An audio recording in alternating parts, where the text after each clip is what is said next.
Yan, di na nalaglag idol. Baka na just baba yung DJs kasi imposible yan eh. Nahulog lang to, hindi na salpak to mabuti. Yan, kaya pa ayaw mandar. Di na ikabit. Or nakabit to siya kaso ano, nalaglag siguro maluwag. Idol, servisa namin dito lang oh. Ayan. Idol. Siguro nakakabit to, ano yun, sa galing pa to ng Tarlac kasi dito lang inabot sa may San Miguel. Tarlac pa ba ito? Galing ng Tarlac yan. Siguro mga nakakabit pa yan, nakasalpak pa kay kumadjot siya. Kulang na tornilyo. Dami no, ibig binaba na yan, ginalaw na, daming tagas, ginalaw na makina nito. May sign na siya. Kabit na natin. Dito pa tayo kumahoy ng ano, tornilyo para pang kabit ng sa ground. Tabi na lang to. Yan, kahit di mo ikabit sa ilalim, pang testing lang natin kung aandar siya. Hose. Subukan ko, i-reading ko muna. Sina-reading sa scanner natin. Tingnan kung ma-reading na natin kasi ko check yung head body ground kasi hindi na reading. Titingnan natin kung ma-reading na.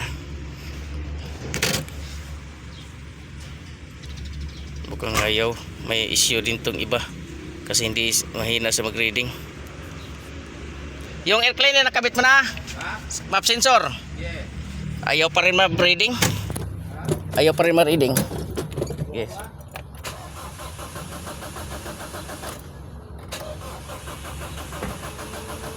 Wala pa rin.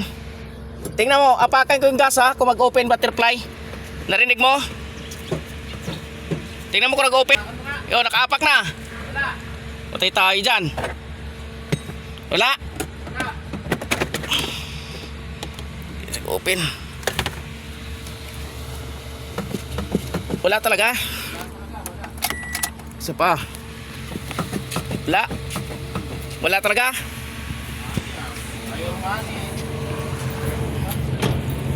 Confuse mo idol yung 15 amperes. Oh, pumutok.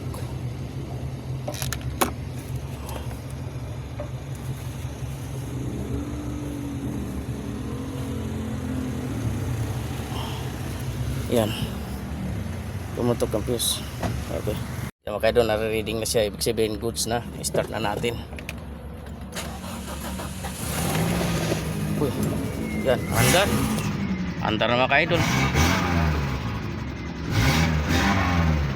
Ayos. Ang bilis. Ang problema, issue. Ingay ah. Yan o. Issue niya. Ito. Yung baba ng 15 amperes. May 15 amperes na kulay blue. So baba niya, 15 amperes din. Putok ang fuse. Yan o. Daron na, tsaka yun, nare-reading na siya doon. Nare-reading na siya. Oh, wala sang code. Kanina yung ma-reading. Oh, wala sang code. Okay na. Tapos nandito po tayo sa San Miguel, Bulacan, papuntang San Nubesia.